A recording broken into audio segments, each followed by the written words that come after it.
बिस्मिल्लाहिर्रहमानिर्रहीम। अस्सलाम वालेकुम। आज मैं बना रही हूँ चिकन के शामी कबाब। ये तरकीब जो है ये मेरी माँ की रेसिपी है और ये बहुत मज़ेदार और अच्छी है। जब आप इसे बनाएंगे तो आपको ज़रूर मज़ा आएगा। 1.5 किलो मैंने चिकन लिया है जो बोनलेस नहीं है, इसमें थोड़ी हड्डी लगी हुई है। जब ये हड्डी के साथ पकता है तो गोश्त में बहुत अच्छा जायका आता है। 3 पाव चने की दाल ली है जिसे मैंने भिगो के रख दिया था ताकि ये फूल जाए।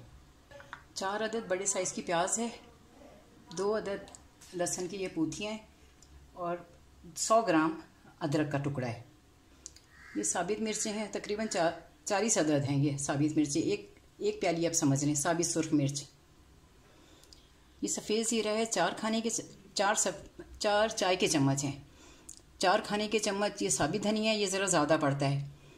ये लौंगे हैं, 2 खाने के चम्मच लौंगे हैं और 3 चम्मच जो है खाने के ये काली मिर्चें हैं। ये 7-8 बड़ी इलायची है।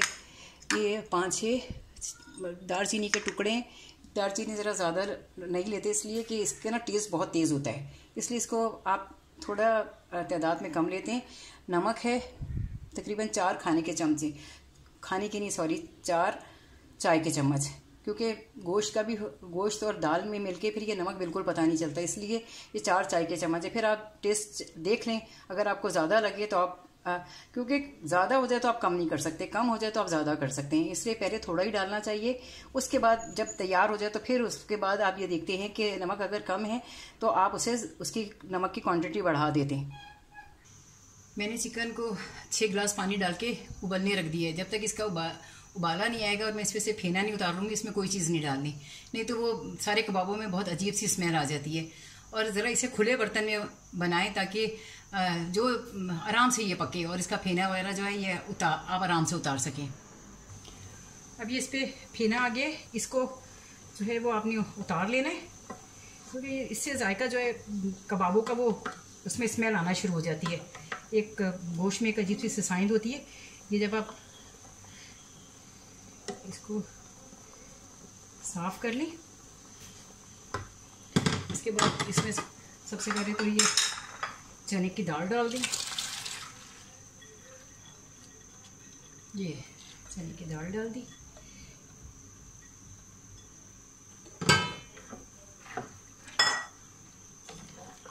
इसके बाद इसमें हम ये लहसुन अदरक और प्याज मैंने काटे थे। प्याज ज़रा बड़े बड़े मोटे काटने, क्योंकि इसमें पिसे जाना होता है, इसलिए इसे बारीक काटने की ज़रूरत नहीं होती, इसे मोटे मोटे काट लें। फिर इसमें आप ये साबित मिर्चें डालें, 30-40 साबित मिर्चें, इससे बहुत अच्छा जायका आएगा। ये काली मिर्चें हैं, ये भी 30-40 के करीब ही काली मिर्चें हैं। और ये 15-20 लौंग की क्योंकि महक बहुत तेज़ होती है, इसलिए इसे भी ज़रा थोड़ा कम ही रखते हैं। फिर ये 4 चाय के चमचे जो हैं वो सफ़ेद ज़ीरा है। ये 3-4 खाने के चमचे ये साबित धनिया है और ये बड़ी इलायची है 7-8 और ये 5-6 लौंगे, क्योंकि ये दालचीनी है जो मेरे पास टूटी हुई थी। अगर बड़े हों तो आप 3-4 से ज़्यादा ना डालें, क्योंकि इसका जो है जायका बहुत तेज़ और बहुत अजीब सी खुशबू आना शुरू हो जाती है। ये 4 चमचे ये नमक है। ये देखिए चीज़ों का हजम ज़्यादा है, इसलिए इसमें ये नमक पता ही नहीं चलेगा, बाद में अगर कम होगा। और ये गोश्त जब 20 मिनट बाद में इसमें से ये चिकन की बोटियाँ निकाल लूँगी, क्योंकि ये बहुत ही ज़्यादा घुट जाएगा, लेकिन अभी इसलिए साथ पका रही हूँ ताकि इसमें इसका यखनी का जायका आएगा दाल में। दाल देर में गलती है, चिकन पहले गल जाता है, इसलिए तकरीबन 20 मिनट पकाने के बाद मैं इन बोटियों को निकाल लूँगी इसमें से, और उसके बाद ये दाल आराम से गलती रहेगी। अच्छी तरह चला के आप इसे आधा छुपा दें, क्योंकि इसमें अगर उबाल आएगा तो ये सारा बाहर गिर जाएगा। जब इसमें उबाल आ जाए उसके बाद आप इसे पूरा अच्छी तरह छुपा के तकरीबन 20 मिनट तक पकने के लिए छोड़ देंगे। आंच दरमियानी रखेंगे, बहुत तेज़ आंच रखने की ज़रूरत नहीं है। ये देखें ये अच्छी तरह उबलना शुरू हो गया है। मैं असल में प्रोफेशनल कुक नहीं हूँ, जो घर में पकाने वाली आम सी औरत हूँ, इससे जब मैं बता रही होती हूँ आपको तो मैं भूल जाती हूँ कुछ चीज़ें बताना। इसमें मैंने 6 गिलास पानी डाला है। ये दाल को भी अच्छे से गला देगा और चिकन तो वैसे मैं 20 मिनट बाद निकाल लूँगी। ये मैं इसे छुपा देती हूँ। और ये तकरीबन 20 मिनट तक ये पकता रहेगा। उसके बाद मैं इसे उतार के मैं इसके चिकन निकाल लूँगी और दाल को गलने दूँगी। गोश्त तकरीबन इसमें गल चुका है। ये इसकी सारी बोटियाँ मैंने निकाल ली हैं इसमें से बाहर, दाल में से। फिर देखिए ये सारी बोटियाँ मैंने बाहर निकाल ली हैं। अगर ये ज़्यादा देर इसके साथ पकेगी दाल के तो बोटियों का बिल्कुल जायका ख़त्म हो जाएगा, क्योंकि चिकन जो है वो बिल्कुल टेस्टलेस हो जाता है। और इसको मैं बहुत हल्की आंच पे पकाऊंगी ताकि ये दाल बिल्कुल गल जाए। अक्सर लोग कहते हैं कि उनके कबाब जो हैं वो भुरभुरे हो जाते हैं या टूट जाते हैं। उसकी वजह ये होती है कि दाल में अगर ज़रा भी कनी रह जाए तो कबाब जो है वो अच्छे नहीं बनते, वो टूट जाते हैं हाथों में। इसलिए बिल्कुल अब आंच हल्की करके इसे बहुत देर तक, तकरीबन 15-20 मिनट या आधा घंटा इसको मैं हल्की आंच में पकने दूंगी, ताकि ये बिल्कुल दाल का जो इसमें एक ज़रा सा भी दाना ना रहे। बिल्कुल जब हाथ में उठाऊं तो वो गल चुका हो। अगर लगे कि इसमें पानी कम है और दाल अभी गलने में थोड़ा वक्त है तो 1 गिलास पानी और डाल दें। ये क्योंकि ज़रा इसको थोड़ा वक्त लगेगा गलने में। चने की दाल देर में गलती है, चिकन जो है वो जल्दी गल जाता है। इसलिए मैंने 20 मिनट बाद चिकन निकाल लिया था ताकि वो टेस्ट लेस ना हो, नहीं तो वो बिल्कुल बदजायका हो जाता है, ज़रा उसमें टेस्ट नहीं आता। अब ये तकरीबन आधा घंटा मैं इसे और बनाऊंगी ताकि ये बिल्कुल दाल में एक ज़रा सी भी कनी बाकी ना रहे। इस चीज़ का आपने ख्याल रखना है कि अगर दाल में ज़रा भी कनी होगी तो आपके जो कबाब हैं वो भुरभुरे हो जाएंगे। वो मसाला तैयार हो गया। ये मैंने दाल पीस ली है, बिल्कुल बारीक और घुटी हुई है, बिल्कुल इसमें कोई दाना नहीं है। इसे अच्छी तरह खुश कर लिया मैंने। ये चिकन है, इसकी मैंने हड्डियाँ निकाल दी हैं। इसको हम जब कसाई से लेते हैं तो हम इसे कहते हैं गोल्डन मीट, जिसमें थोड़ी बहुत हड्डी होती है, ज़्यादा नहीं होती। वो मैंने हड्डियाँ निकाल दी हैं। और इसे मैंने बहुत ज़्यादा खुश्क इसलिए नहीं किया कि ये जब चिकन इसके साथ मिलता है ना तो ये बहुत ही ज़्यादा रूखा हो जाता है गोश्त।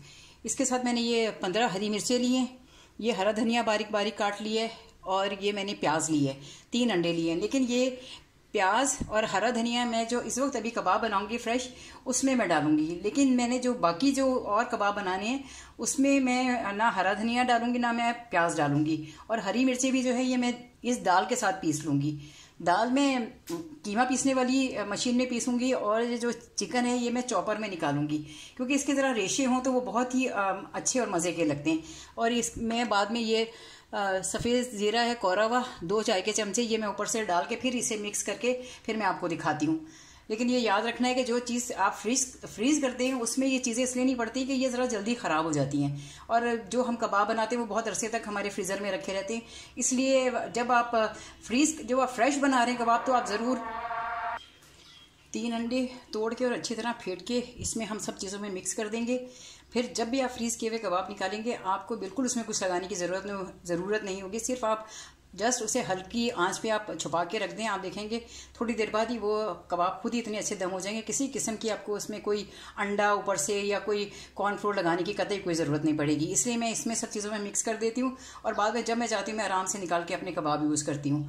और हरा धनिया जो है कम यूज़ करना चाहिए, इससे जो है बच्चों की याददाश्त थोड़ी कमज़ोर होती है। इसलिए ये तो सिर्फ मैंने क्योंकि फ़्रेश जो कबाब बनाऊंगी उसमें डालूंगी, लेकिन फ्रीज़ किए हुए कबाबों में मैं जो हरगिज़ भी ये हरा धनिया और ये प्याज नहीं डालती। और हरी मिर्ची इसलिए ज़्यादा हैं कि जब कबाब आपके ये जो चिकन है ना वो बहुत टेस्टलेस होता है, इसमें इतना जायका नहीं होता। अगर आप इसमें ये हरी मिर्ची वगैरह की चीज़ें डालते हैं तो इससे बहुत मज़ेदार और चटपटे कबाब बनते हैं जो लोगों को बहुत पसंद आते हैं। अभी मैं अब ये सारी चीज़ें आपको मिक्स करके फिर दिखाऊंगी कि आप देखेंगे किस तरह ये कबाब बने हैं। ये मैंने कीमा सारा पीस लिया था। ये मेरा जो है चॉपर ख़राब हो गया था तो मैंने कीमे वाली मशीन में सारा चिकन भी निकाल लिया।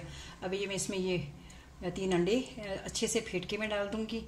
फिर मैं इसमें ये कुटा हुआ 2 चमचे सफ़ेद ज़ीरा था वो मैं डालूँगी। मैं इसे मिक्स करके उसके बाद मैं अलग निकाल के थोड़ा सा उसमें हरा धनिया और ये अपना प्याज डालूँगी, क्योंकि ये मैंने फ्रीज़ करना है इसलिए मैं इसे बग़ैर प्याज और हरे धनिया के रखूँगी। ये मैंने इसमें सफ़ेद ज़ीरा और अंडे अच्छे से मिक्स कर लिए थे। अब मैं इसमें एक मैंने प्याज काटी थी ये डालूंगी और ये हरा धनिया बारीक बारीक काटा था वो डालूंगी। मैंने जो फ्रीज़ करने थे कबाब उसको अलग निकाल लिया है, उसमें मैं ये सब चीज़ें नहीं डालूंगी। अब इसे मिक्स करके मैं छोटे छोटे कबाब बना लूँगी। फिर मैं आपको बताती हूँ कि इसको कैसे आगे फ्राई करेंगे। ये मेरे कबाब रेडी है। इसमें मैंने जो इसके अंदर से फंडा मिलाया था वही है, इसके अलावा उसमें मैं कोई भी चीज़ नहीं डालूँगी। मैंने ऑयल डाल के इसमें ये इसे चलो फ्राई करना है, डीप फ्राई नहीं करना।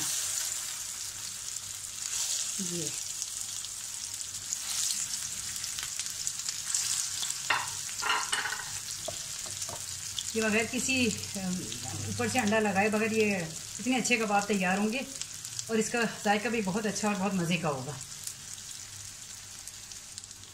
इसे स्लो आंच पे फ्राई करना है ताकि इसके जो अंदर जो मैंने अंडा डाला है वो भी अच्छे से पक जाए। ये तेज़ आंच पे पकाएंगे तो जल्दी जल्दी बस ब्राउन हो जाएंगे, लेकिन अंदर से जो अंडा है वो कच्चा रहेगा। मैंने कबाबों को पलट दिए, माशाल्लाह इतने अच्छे ये ब्राउन हो गए। दूसरी साइड से जब पक जाएंगे तो मैं इन्हें उतार लूँगी, लेकिन मैंने इनकी आंच हल्की रखी है ताकि ये अंदर से भी जो है अच्छे तरीके से ब्राउन हो जाएं। ये मेरी माँ और मेरी नानी की रेसिपी है जो बहुत अच्छी कुकिंग करती थी और जिनका जायका आज तक मुझे किसी और खाने में अपने खाने में भी नहीं मिलता जो वो खाना मेरी माँ पकाती थी। इसलिए मैं ये चाहती हूँ कि ये रेसिपीज़ मेरे बच्चों तक पहुँची और उनको पता हो कि उनकी माँ कितना अच्छा खाना पकाती थी। शुक्र अल्हम्दुलिल्लाह मेरे बहुत मज़ेदार कबाब तैयार हो गए। और ये बहुत मुश्किल काम है क्योंकि इसमें बहुत देर लग जाती है बनाने में, लेकिन शुक्र अल्हम्दुलिल्लाह जब बनते हैं तो बहुत मज़े के और अच्छे बनते हैं। आप एक बार ज़रूर इसे ट्राई करें और आप देखेंगे कि ये बहुत ही मज़े के बनेंगे कबाब। बस आप याद रखिए कि जब जो कबाब आपने फ्रीज़ कर रहे हो तो उसमें आप हरा धनिया और प्याज ना डालें, क्योंकि ज़्यादा देर रखने से ये चीज़ें ख़राब हो जाती हैं। तो शुक्र अल्हम्दुलिल्लाह रब्बिल आलमीन, मेरा खाना तैयार हो गया अल्हम्दुलिल्लाह रब्बिल आलमीन।